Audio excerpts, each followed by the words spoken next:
Have you ever wondered what it would be like to carry the weight of a secret that could shake the very foundations of an entire nation? The sun was setting over Esgard Palace, casting long shadows across the meticulously maintained gardens.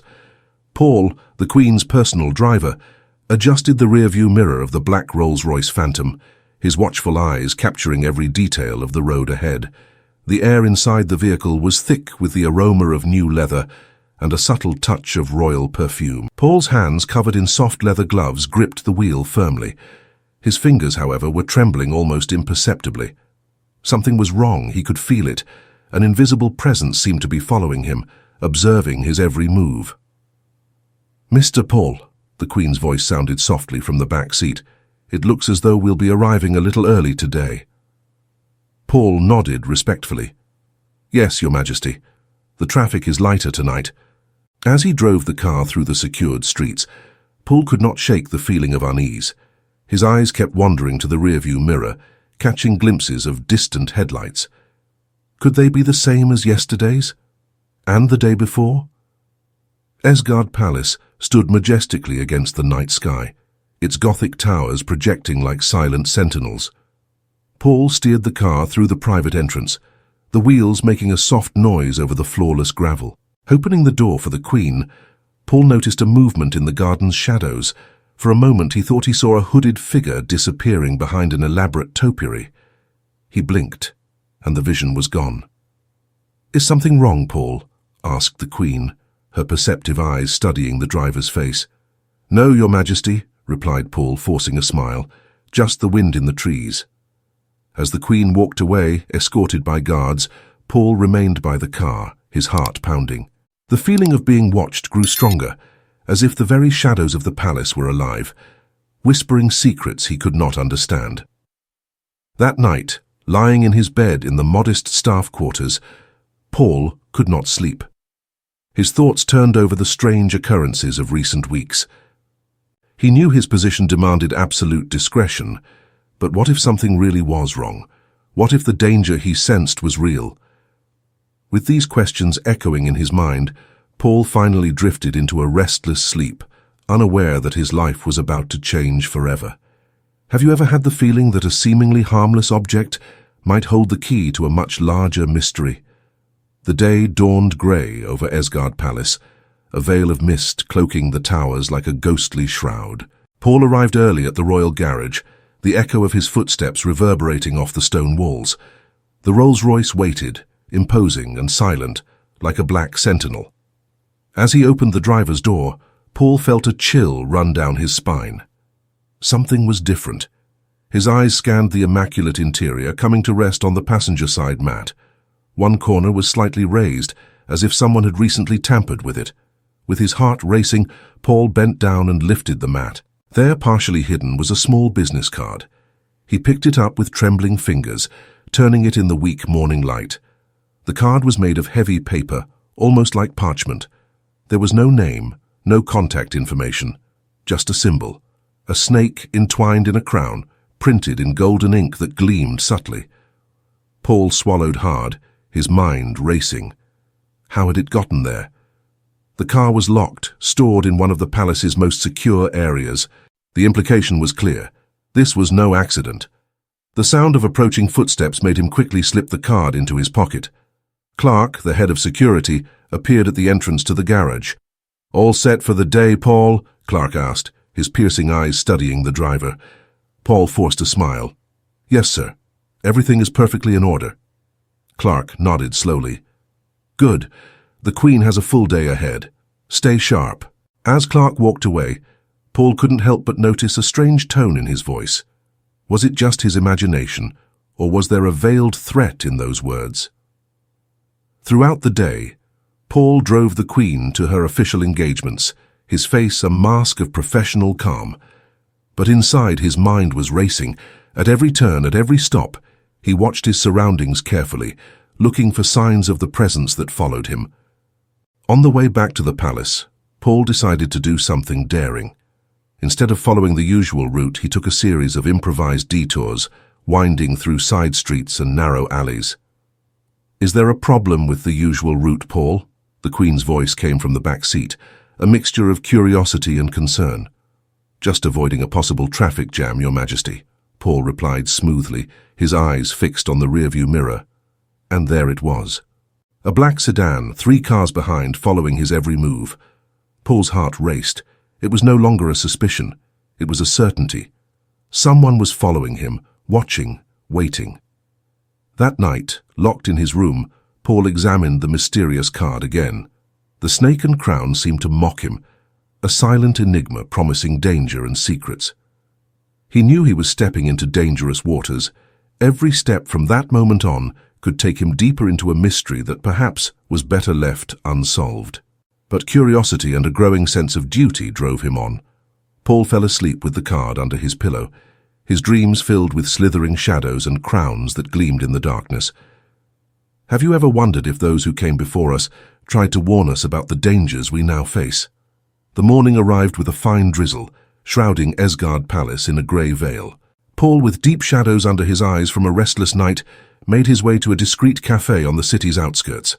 The place, with its exposed brick walls and soft lighting, seemed frozen in time. In the farthest corner, Henry, the palace's former doorman, was waiting.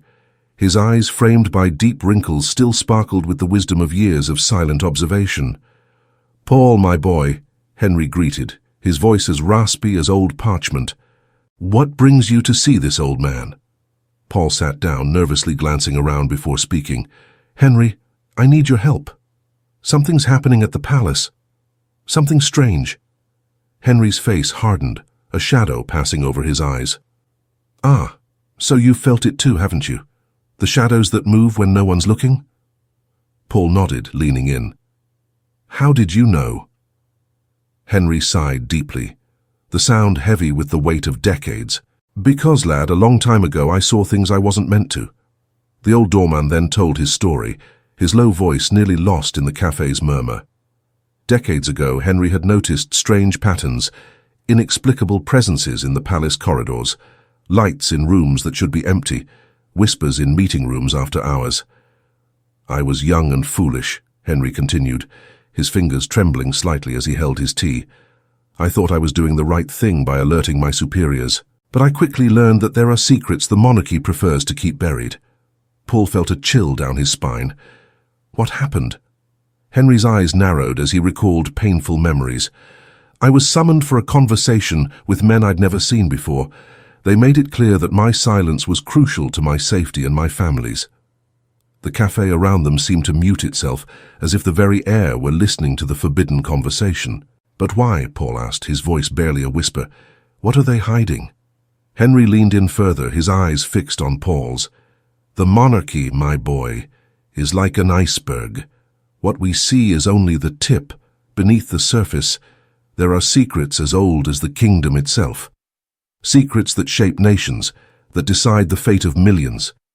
Paul felt the weight of the mysterious card in his pocket, as though it had suddenly grown heavier.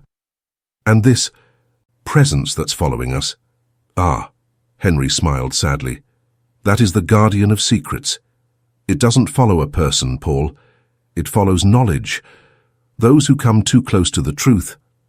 The old man let the sentence hang in the air, its meaning lingering between them like a silent threat. As Paul left the cafe, the rain had intensified. He walked quickly to his car, feeling exposed. Henry's words echoed in his mind, blending with the sound of the rain. When he entered the vehicle, Paul noticed a note tucked under the windscreen wiper. With trembling hands, he took it and read, "Some doors once opened cannot be closed. Choose your path wisely, driver." Paul looked around, the street empty save for the relentless rain. Who had left the note? And more importantly, what should he do now? With a heavy heart and a mind in turmoil, Paul started the car and drove back to the palace, knowing that every mile brought him deeper into a mystery that could cost him everything. Have you ever wondered how many layers of secrets can exist in a single place, each one darker than the last? The palace's record office was a labyrinth of files and documents lit by the cold glow of fluorescent lamps. Paul, seizing a rare moment of free time, carefully combed through the records of the royal family's travels. His tired but vigilant eyes scanned the pages for patterns, anomalies, anything that could shed light on the mystery consuming him. Then he noticed something. A senior minister, Lord Blackthorne, always requested the same route that Paul drove for the Queen, but at slightly different times. Coincidence? Paul doubted it. As he discreetly copied some information, the sound of footsteps in the corridor made him freeze. Quickly, he replaced the files and pretended to be organizing a nearby shelf. Charles, a security colleague, entered the room. His eyes narrowed when he saw Paul. "Working late, Paul?" Charles asked, his voice lack. Paul forced a nonchalant smile. "Just organizing some old documents. You know how the boss likes everything in order." Charles nodded slowly, his gaze never leaving Paul. "Be careful with your curiosity. There are sensitive matters going on. Not all the palace's secrets are for our eyes." The veiled warning lingered in the air between them. Paul felt a chill, but kept his composure. "Of course, Charles. Just doing my job." Once Charles left, Paul released a breath he hadn't realized he was holding. The warning only served to strengthen his resolve. He was on the right track. That night in his room, Paul spread the documents he had managed to copy across his bed. Dates, names, locations. All seemed to connect in a complex web of events. Mentions of an Operation Crown of Thorns appeared repeatedly, always associated with secret meetings and mysterious fund transfers. One name in particular caught his attention: Lady Evelyn Ravenscroft, a little-known noble but one who seemed to be at the center of many of these suspicious activities. Paul pulled out a city map and began marking the locations mentioned in the documents. A pattern emerged. All the points formed a perfect pentagon around the palace. "What are you up to, Lady Ravenscroft?" Paul muttered to himself, his eyes tracing the connections he had charted. A sudden sound outside his window made him jump. Paul ran to look, but saw only the shadows of the night. Even so, the feeling of being watched was stronger than ever. Quickly, he hid all the documents in a secret compartment he had created under the floorboards. Lying in bed, Paul knew that sleep would not come easily. His mind was buzzing with questions. Who was Lady Ravenscroft really? What did Operation Crown of Thorns mean? And more importantly, how was all this connected to the dark presence following him? Paul knew he was venturing into dangerous territory, but he could no longer turn back. The truth, however frightening it might be, needed to be brought to light. Have you ever wondered how a single moment could completely alter the course of your life, setting you on an irreversible path? The rain fell mercilessly over Esgard, turning the streets into gleaming rivers under the streetlights. Paul was driving the Rolls-Royce with the Queen in the back seat, returning from a charity event. His eyes, more alert than ever, scanned the mirrors constantly. Then he saw it, the same car that had been following him for weeks, a dark silhouette against the curtain of rain. Paul's heart raced, a mixture of fear and determination taking hold of him. "Your Majesty," he said, his voice calm despite his inner turmoil. "It seems there's a mechanical issue. I'll need to take a slight detour." The Queen, distracted by documents in her lap, merely murmured her assent. Paul made a sharp turn down a side street, the car gliding silently through the water. The mysterious vehicle, as expected, followed. Weaving through narrow alleys and deserted streets, Paul finally reached his destination, a dead-end alley, hidden among old buildings. Braking gently, he turned to the Queen. "I apologize, Your Majesty, but I need to check something. Please remain in the vehicle." Before the Queen could respond, Paul stepped out into the pouring rain. The pursuit car stopped a few meters away, its headlights illuminating the surreal scene. "Who are you?" Paul shouted, rain streaming down his face. "Why are you following us?" The car door slowly opened. A tall man, dressed in a dark overcoat, stepped out. His face, partially obscured by a hat, exuded an aura of authority and danger. "You're playing with forces beyond your understanding, Mr. Paul," the man said, his deep voice cutting through the sound of the rain. Paul took a step forward, adrenaline overcoming his fear. "I demand answers. What is Operation Crown of Thorns? Who is Lady Ravenscroft?" The man remained still for a moment, then let out a low, menacing laugh. "Impressive. You've come further than we expected. But for your own good, keep your eyes on the road and forget what you've seen. Some secrets are best left buried." "And what if I refuse?" Paul challenged, his fists clenched at his sides. The stranger stepped closer, moving into the light. Paul then saw a brooch on his lapel, a snake entwined in a crown. Then, Mr. Paul, you'll find that the palace shadows are far deeper and more dangerous than you imagine. This is your only warning." With that, the man returned to his car and drove off, leaving Paul alone in the rain, trembling not only from the cold, but from a mixture of fear and renewed determination. When he returned to the Rolls-Royce, Paul found the Queen looking at him with an indecipherable expression. "Is everything all right, Paul?" she asked, her voice gentle, but with a hint of something more. Concern? Or was it knowledge? "Yes, Your Majesty," Paul replied, starting the car. "Just a small mishap." As he drove back to the palace, Paul's mind spun. The encounter, instead of deterring him, only strengthened his resolve. Now he knew he was on the right track, and that the secrets he sought were even greater and more dangerous than he had imagined. The rain continued to fall, washing over Esgard's streets, but unable to cleanse the shadows and secrets lurking in its darkest corners. Have you ever felt like a pawn on a chessboard, where each of your moves is watched and anticipated by unseen players? The days that followed the encounter in the rain were an exercise in paranoia for Paul. Every shadow seemed to hide an observer. Every whisper in the palace corridors carried the weight of undisclosed secrets. The driver felt the walls closing in, but he was determined to continue his investigation. The days that followed the encounter in the rain were an exercise in paranoia for Paul. Every shadow seemed to hide an observer. Every whisper in the palace corridors bore the weight of undisclosed secrets.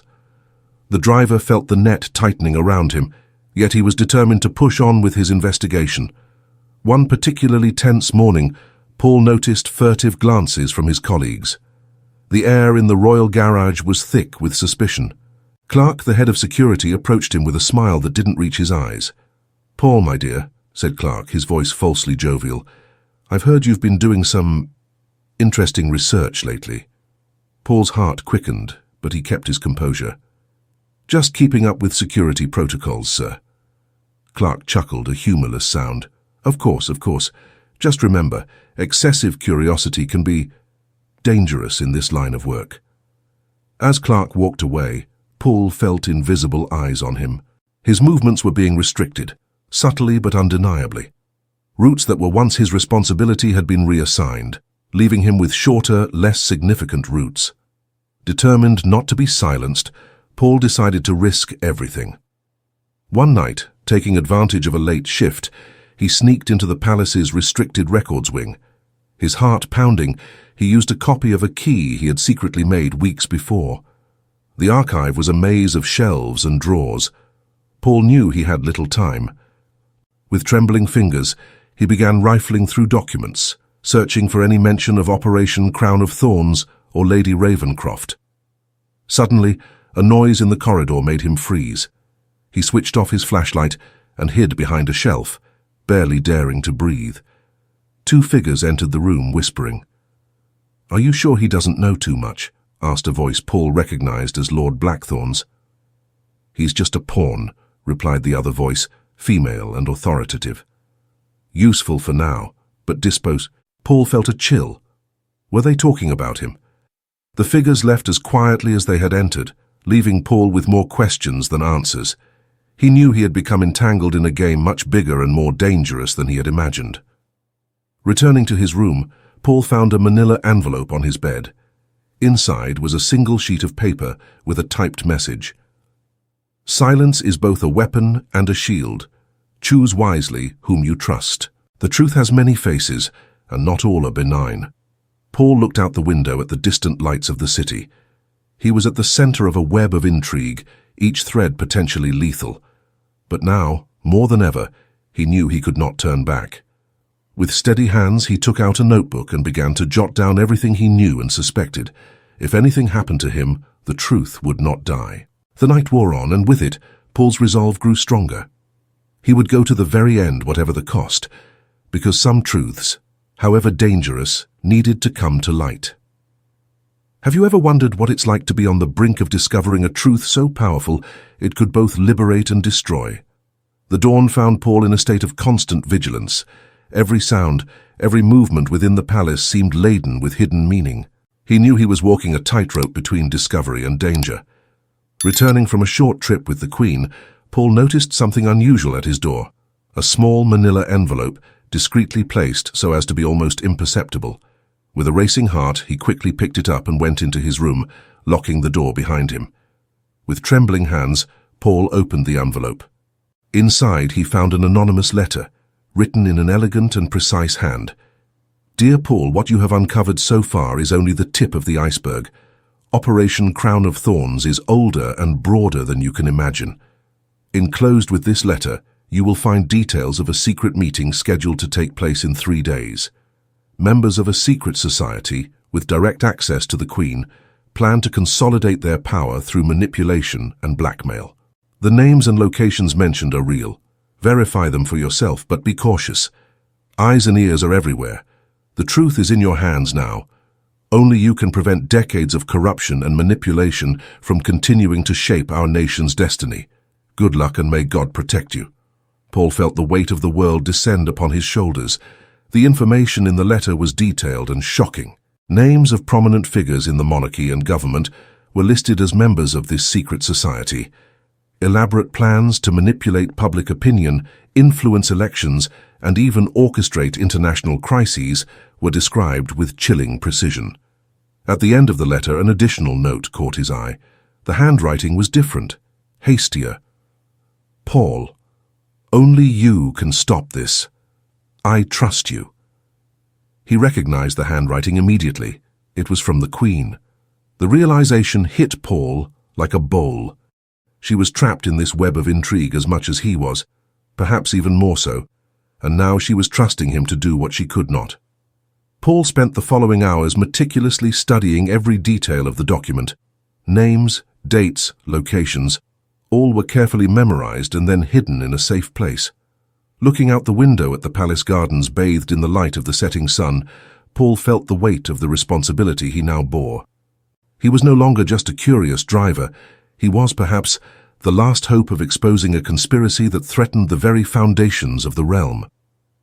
With renewed determination, Paul began to plan his next moves. The meeting mentioned in the letter would be his chance to gather concrete evidence, but he knew that every move from that point on would be watched, each step potentially fatal.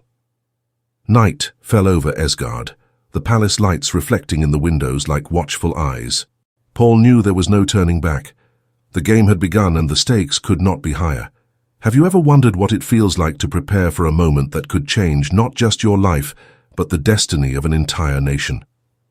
The 3 days leading up to the secret meeting were a whirlwind of careful preparations and growing anxiety for Paul. Every movement within the palace seemed to be under scrutiny, every conversation potentially monitored. On a particularly tense afternoon, Paul found himself in the palace garden, apparently admiring the meticulously cultivated roses.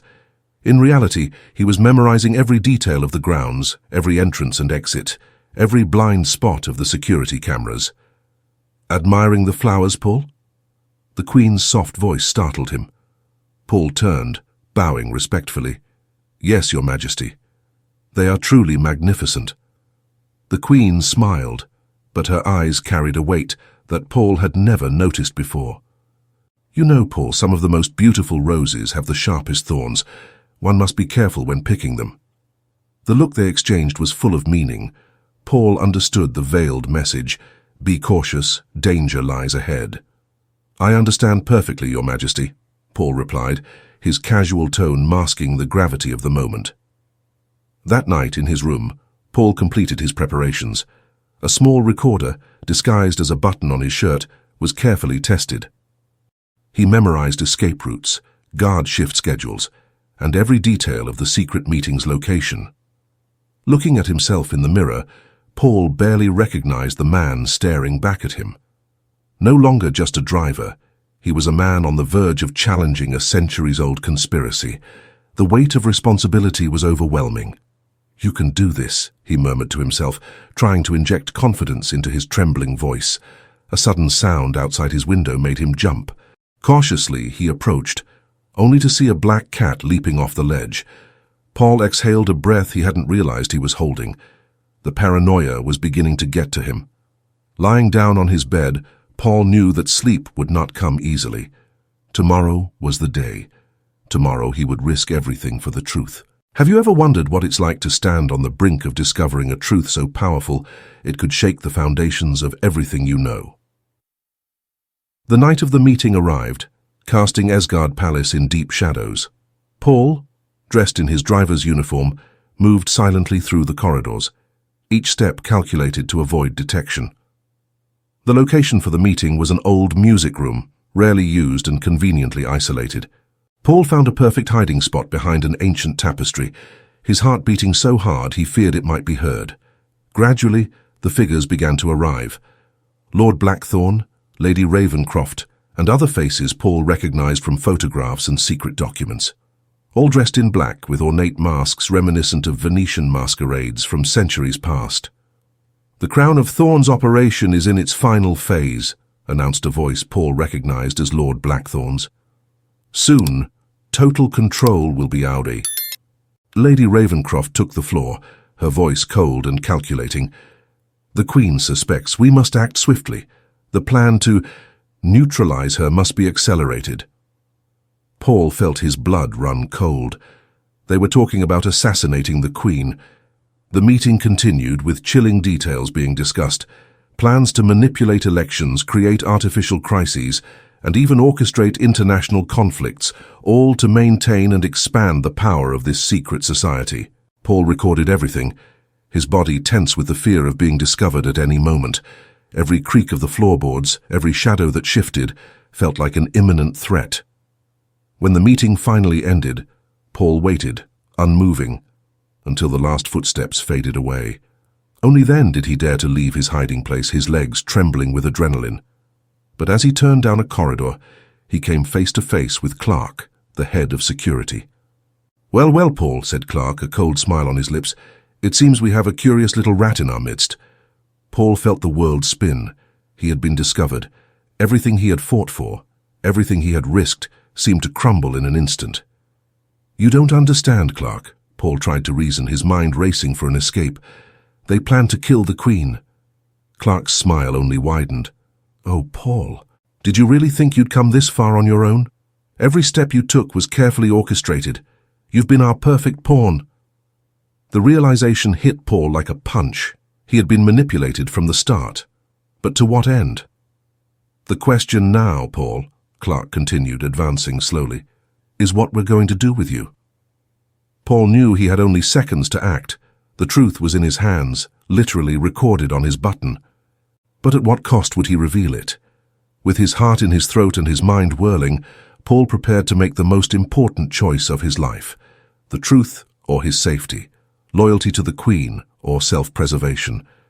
The dark corridor of the palace seemed to close in around him, the shadows dancing on the walls like silent spectators, to an ancient drama reaching its climax. Have you ever found yourself in a moment where every decision feels as though it carries the weight of the world, where every choice might seal not only your fate, but that of an entire nation? Paul faced Clark, his body tense like a taut violin string ready to snap. The dark corridor seemed to close in around him, shadows dancing on the walls like silent spectators to a centuries-old drama. "You have a choice to make, Paul," Clark said, his voice cold and echoing in the empty corridor. "Join us, and you'll have power beyond your wildest dreams. Refuse and, well, accidents happen even in the safest places." Paul's mind raced. He knew that the recording on his button was his only hope, but also his greatest vulnerability. One false move, and all would be lost. "And what if I choose the truth, Clark?" Paul responded, his voice surprisingly firm. "What if I choose loyalty to the crown, the true crown, not this corrupted shadow you've created?" Clark laughed, a humorless sound that sent shivers down Paul's spine. "Ah, Paul, ever the idealist. Don't you realize that truth is only what we choose it to be? We've been shaping reality for centuries." At that moment, Paul heard footsteps approaching. His heart leapt when he saw the Queen rounding the corner, accompanied by 2 guards. Her eyes widened as she took in the scene before her. What is happening here? The Queen's voice was as sharp as steel. Clark turned, his stance shifting instantly to one of servile respect. "Your Majesty, I was merely—" "Silence!" The Queen cut him off, her eyes fixed on Paul. "Mr. Paul, I believe you have something to show me." Paul hesitated for a moment, then, with a quick movement, tore the button recorder from his shirt and handed it to the Queen. Clark moved to intervene, but the guard stopped him at the Queen's signal.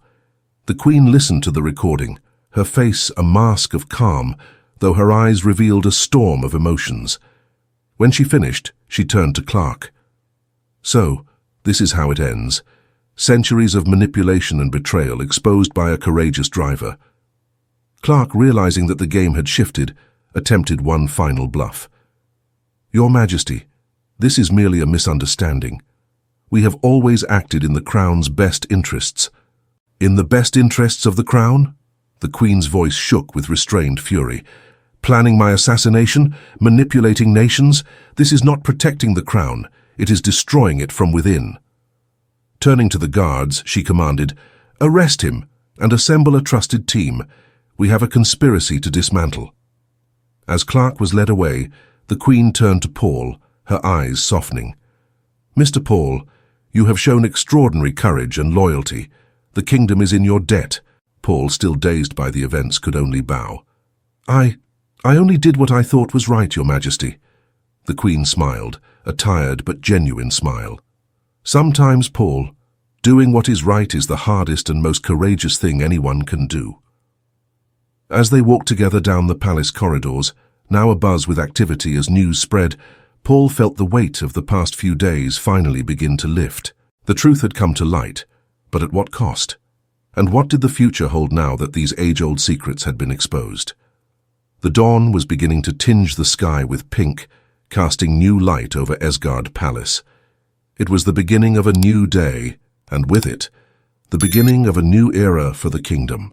Have you ever wondered what it's like to wake up in a world completely transformed by your actions, where every familiar shadow now feels strange and new? The days that followed that fateful night were a whirlwind of activity at Esgard Palace.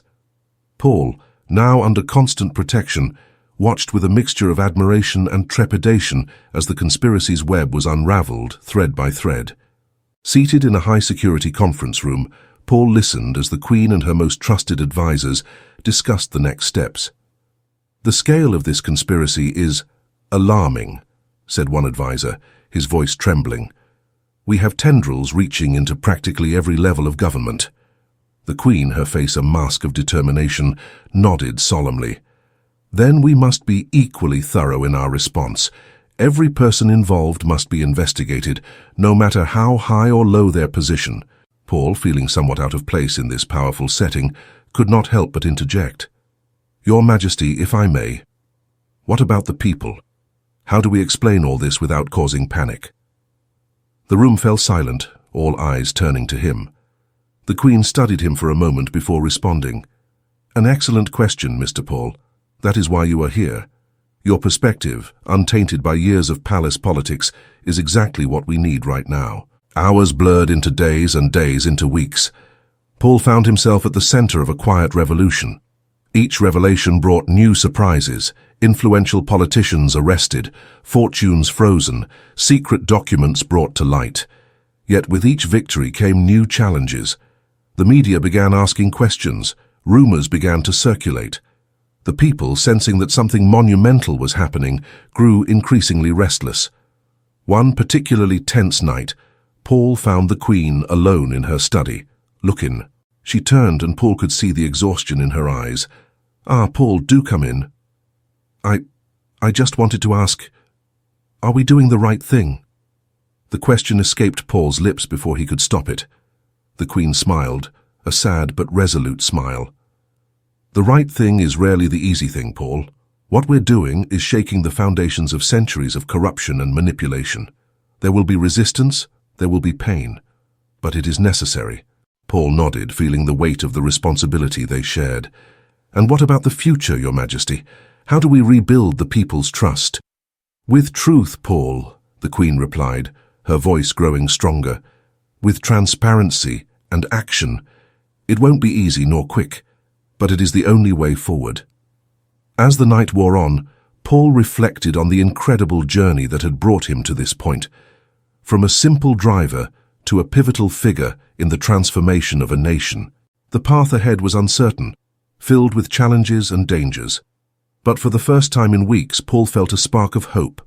The dawn began to paint the sky with golden hues, casting a new light over the palace of Asgard and the realm it represented. It was the beginning of a new day, and with it, the beginning of a new era. An era of truth, transparency, and perhaps redemption. Have you ever wondered what it's like to carry the weight of a truth so powerful it could both free and destroy? Weeks passed since the dismantling of Operation Crown of Thorns. Asgard and the world began to recover from the near disaster, but Paul knew the threat wasn't entirely over. Lady Ravencroft, the most cunning mind behind the conspiracy, was still at large. On a rainy afternoon, Paul sat in his new office at the palace analyzing intelligence reports when an urgent knock sounded at his door. "Come in," he called, looking up from his documents. Sophia, the young cryptographer, entered hurriedly, her eyes alight with excitement. "Mr. Paul, I think we've found her." Paul leapt to his feet. "Lady Ravencroft." Sophia nodded, spreading maps and documents across the table. "Our algorithms detected a pattern in obscure financial transactions. Everything leads to a remote property in the Alps." Paul's heart raced. This could be his chance to put an end to the darkest chapter in Asgard's history. Hours later, Paul personally led an elite team towards Ravencroft's hideout. The helicopter cut through the cold mountain air, tension palpable among the agents. As they neared the target, Paul glimpsed an imposing mansion nestled between snowy peaks. "Prepare yourselves," he ordered, his voice steady, despite the adrenaline pumping through his. The operation was swift and precise. Assault teams infiltrated the property from all sides. Paul, heart-pounding, entered the main office. There she was, Lady Evelyn Ravencroft, the woman who had nearly thrown the world into chaos, calmly seated behind an oak desk. "Ah, Mr. Paul," she said, a cold smile on her lips, "I must congratulate you. You've proven to be a far more formidable adversary than we anticipated." Paul stepped forward, handcuffs in hand. "Lady Ravencroft, you are under arrest for treason, conspiracy, and countless other crimes against the Crown and humanity." As agents led her away, Ravencroft gave Paul one last look. "Remember, Mr. Paul, power never disappears. It merely changes hands. Be sure yours remain clean." Her words echoed in Paul's mind the entire flight back to Asgard. The battle had been won, but the war for integrity and transparency was far from over. What is it like to rebuild a world that nearly collapsed, knowing that each decision you make will shape the future of generations? The months following Lady Ravencroft's capture were filled with intense activity in Asgard and around the world. Paul, now officially appointed as the Queen's special advisor on security and transparency, worked tirelessly to implement profound reforms. On a bright morning, Paul found himself in the council chamber, presenting his latest proposal. "Our global mutual surveillance system," he explained, pointing to complex graphs. "Each nation will have access to crucial information, but will also be responsible for sharing its own. Total transparency, leaving no room for conspiracies in the shadows." The Queen nodded approvingly. "It's ambitious, Mr. Paul, but after what we've faced, I believe the world is ready for radical change." Weeks turned into months, and months into years. Paul saw his ideas come to life, transforming not only Asgard, changing, slowly but surely, into a more open and just place. However, with power came the weight of responsibility. Paul often found himself reflecting on Ravencroft's final words. The power in his hands was immense, and the line between doing good and abusing this authority was a fine one. 10 years had passed since the events that had nearly brought the world to chaos. Paul, now with grey at his temples, walked through the palace gardens, reflecting on the extraordinary journey that had brought him here. Asgard had become a beacon of transparency and democracy, inspiring nations around the globe. The mutual surveillance system he'd implemented had prevented countless crises and fostered an era of unprecedented international cooperation. As he approached a bench in the garden, Paul saw a familiar figure, the Queen, now older but with the same determined gleam eye. "Ah, Paul," she smiled, motioning for him to sit. "I was just thinking of you." Paul took a seat, feeling the weight of years and responsibilities. "What were you thinking about, Your Majesty?" The Queen gazed at the horizon, where the city of Esgard lay vibrant and thriving. I was thinking of how a simple act of courage can change the course of history. You didn't just transform our kingdom, Paul. You transformed the world. Paul felt a surge of emotion. We did it together, Your Majesty, and there's still much work to be done. The Queen nodded, a wise smile on her lips. There will always be challenges, Paul. But thanks to you, we'll face those challenges in the light of day, not in the shadows. As the sun set over Esgard, casting a golden glow over the city, Paul reflected on his extraordinary journey. From a simple driver to one of the most influential men in the world, he had learned that true strength doesn't lie in the power one holds, but in the courage to do what is right, no matter the cost. The future was still uncertain, filled with challenges and possibilities, but Paul knew that as long as there were people willing to fight for truth and justice, there would always be hope. With a contented sigh, Paul stood up, ready to face whatever challenges the future might bring. The story of the silent driver had become a legacy of courage, integrity, and positive change that would echo for generations.